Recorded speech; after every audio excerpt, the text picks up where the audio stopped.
Le Real Madrid et Manchester City se sont affrontés en quart de finale de la Ligue des Champions et le match s'est fini sur un magnifique 3-3. Est-ce que ce match est le match de l'année? On va voir, on va débriefer, on va revoir les buts, tout ça dans cette vidéo. Salut à tous les gars, c'est Asial. Aujourd'hui on se retrouve pour une nouvelle vidéo. Match de dingue, ça c'est des soirées de Ligue des Champions qu'on aime. Le mot match de l'année a été prononcé pour ce match et je suis pas loin de penser, bon, on sait jamais en attendant la fin de la saison, mais pour le moment je pense que le débat n'a même pas lieu d'être, hein. Ce 3-3, ce Manchester City, enfin Real Madrid-Manchester City a été un match absolument exceptionnel, énormément de choses à voir dans cette vidéo. Il y a eu pas moins de 6 buts, 3-3 score final. On va voir les 6 buts dans cette vidéo, on va parler du match, débriefer, parler des performances. Il y a vraiment énormément de choses à voir. Bien évidemment, avant que la vidéo commence, n'hésitez pas à la liker, à commenter, à partager et à vous abonner si vous kiffez les débriefs. N'hésitez pas à me le dire dans les commentaires et à liker, ça fait plaisir, ça aide pour le développement de la chaîne. Et puis on va pouvoir y aller dès maintenant. Donc 3-3, un match qui vite fait où si je dois dire deux mots, grosse déception quand même du côté de Manchester City par le niveau de jeu affiché, surtout sur la première mi-temps. Et en même temps, tu peux te dire grosse déception du côté madrilène parce que eux, de leur côté, je trouve qu'ils font limite, j'ai envie de dire, le match parfait, c'est-à-dire à bien les contenir, bien contenir la possession et à bien contre-attaquer. Mais malheureusement, tu ressors de ce match avec le match nul, avec le 3-3, et c'est pas un très bon résultat au vu du retour à l'extérieur. Mais on va voir tout ça. Commençons par la compo du Real Madrid, compo assez classique, Lunin au but, Carvajal, Rudiger, Tchouaméni en défense centrale, ça c'est quand même un sacré désaveu pour des Nacho, etc. Ferland Mendy, Camavinga, Valverde, Toni Kroos. Alors bon, en réalité, je pense que c'était un peu plus Toni Kroos en 6 et Camavinga un cran plus haut. Mais bon, dans l'idée, c'était à peu près ça, parce que Valverde aussi se projetait beaucoup sur les contre-attaques. Il jouait limite comme ailier droit à des moments.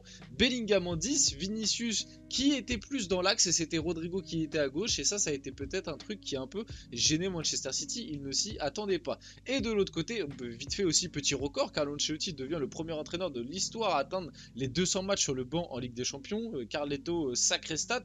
Du côté de City, on avait la petite surprise, l'absence de Kevin De Bruyne. Donc pareil, du côté de City, vous commencez à connaître. On avait ce fameux, là ça affiche un 4-3-3, mais c'était ce fameux 3-2-4-1 avec Ortega, Akanji, Diaz, Gvardiol, Stones qui montait au milieu de terrain à côté de Rodri, Kovacic, Bernardo Silva un cran plus haut, même si Kovacic, je l'ai trouvé très très bas. Et c'est ça qui, je pense, a manqué aussi du côté de Manchester City, un Kevin De Bruyne, parce que Kovacic finalement, il était très collé à Rodri et Stones et ça a peut-être à des moments empêché de bien faire avancer le jeu. Foden à droite, Grealish à gauche, Haaland en pointe, Haaland qu'on a très peu vu, et pareil, grosse déception du côté d'Erling Haaland.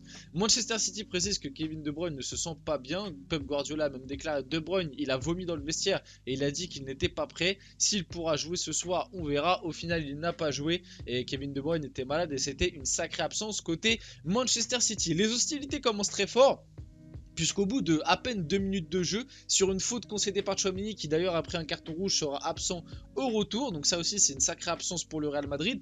Bernardo Silva qui voit que Lunin était peut-être un peu mal placé, et en plus de ça il fait une faute de main, va tirer le coup franc direct. Le coup franc est plutôt bien tiré de la part de Bernardo Silva, mais Lunin doit faire mieux. 1-0 pour City, pour moi Lunin, là, petite erreur de sa part. Donc il a fallu 1 minute 49 pour voir tout le génie et la malice de Bernardo Silva. Heureusement pour eux, le Real Madrid va très bien réagir au bout d'à peine 10 minutes. Je crois le but de Camavinga, enfin le CSC de Ruben Dias, d'ailleurs on va en reparler, est-ce que c'est plus CSC ou but, comment vous attribuez ça, mais en tout cas il a été attribué à un CSC de Ruben Dias, d'ailleurs ce qui dérange un peu Camavinga. Ça arrive vers la 11e minute, le Real qui encore une fois, voilà, ils ont cet ADN en Ligue des Champions, ils répondent vite, donc Camavinga qui ici, qui va percuter, qui va venir frapper, contré par Ruben Dias, ça trompe Ortega qui voilà s'est fait prendre, voilà, qui s'est fait prendre par le compte de Ruben Dias, donc un partout. Et bon, du coup pas de premier but en LDC pour Camavinga. L'UEFA vient d'attribuer le premier but du Real Madrid à Ruben Dias en CSC. Camavinga qui a déclaré bien sûr qu'il décadrait mon tir, je marque une fois par an, donc j'espère qu'ils ne vont pas me le voler ce but. Au final Camavinga, on est désolé, mais il a bien été attribué à Ruben Dias et ça ne devrait pas changer. Le deuxième but arrive 2 minutes après, du coup la réduction du score du Real Madrid sur le CSC de Ruben Dias. Là, défensivement, la défense de City défend très très mal. Très bien trouvé de la part de Vinicius en profondeur pour Rodrigo. Rodrigo qui va venir la placer tranquillement. Il va se faire rattraper par Akanji dans un premier temps. Et au final, il va venir la placer entre les jambes d'Akanji tout en trompant Ortega. Pareil, comme sur le premier but du Real Madrid, une petite faute de main.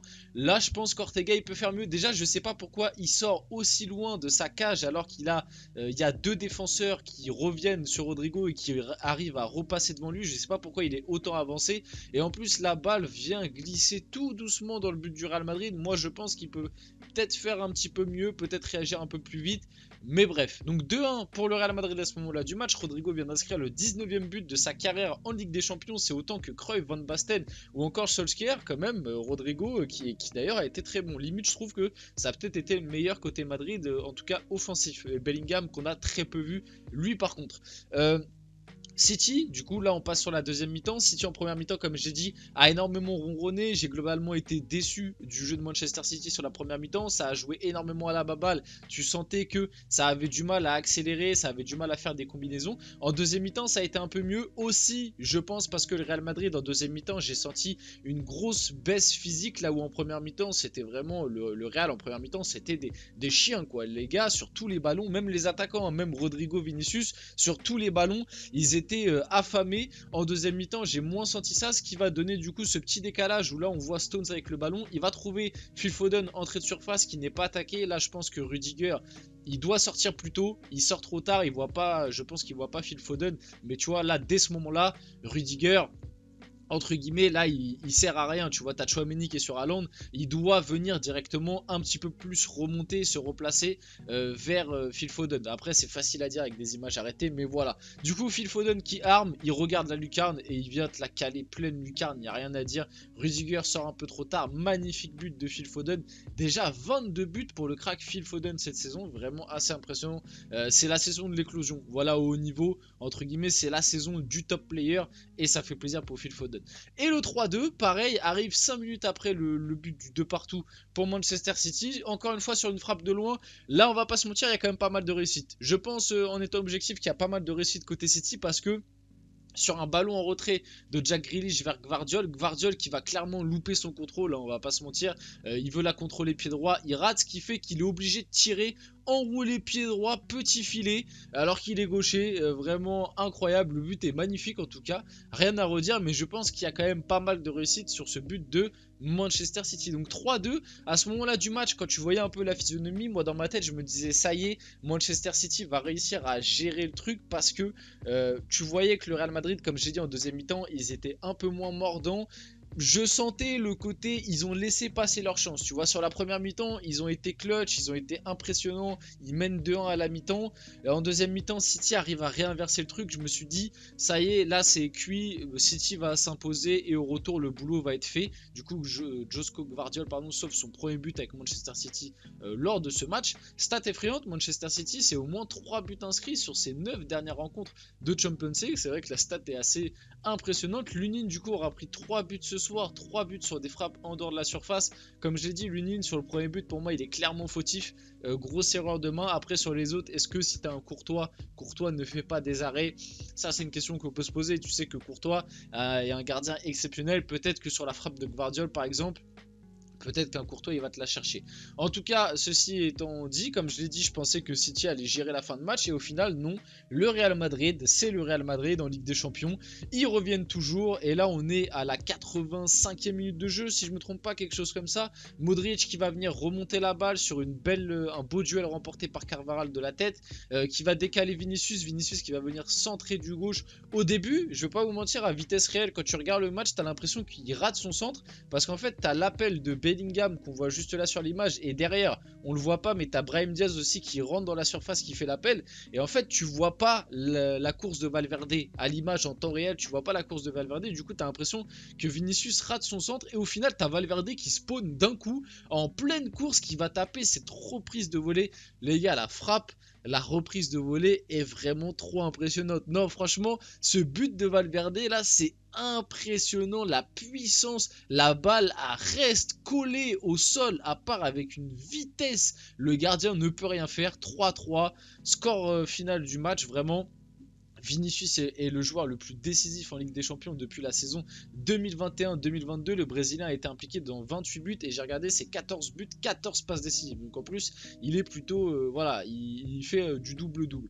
Il n'est pas encore terminé. Bon, maintenant si, que l'on tient déjà le match de l'année, le spectacle que nous ont proposé le Real Madrid et Manchester City pardon, ce soir. Bravo messieurs, le match a été juste plaisant, agréable et assez incroyable à regarder.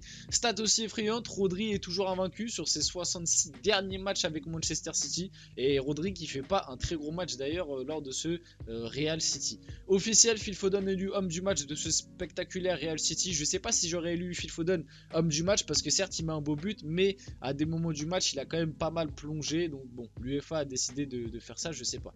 Erling Haaland face au Real Madrid, 20 ballons touchés, 1 tir cadré, 0 dribble, 0 but, 0 passe D. Erling Haaland dans les gros matchs c'est quand même assez compliqué, on va pas se mentir. Et Pep Guardiola pour finir, on arrive sur les derniers diapos de la vidéo.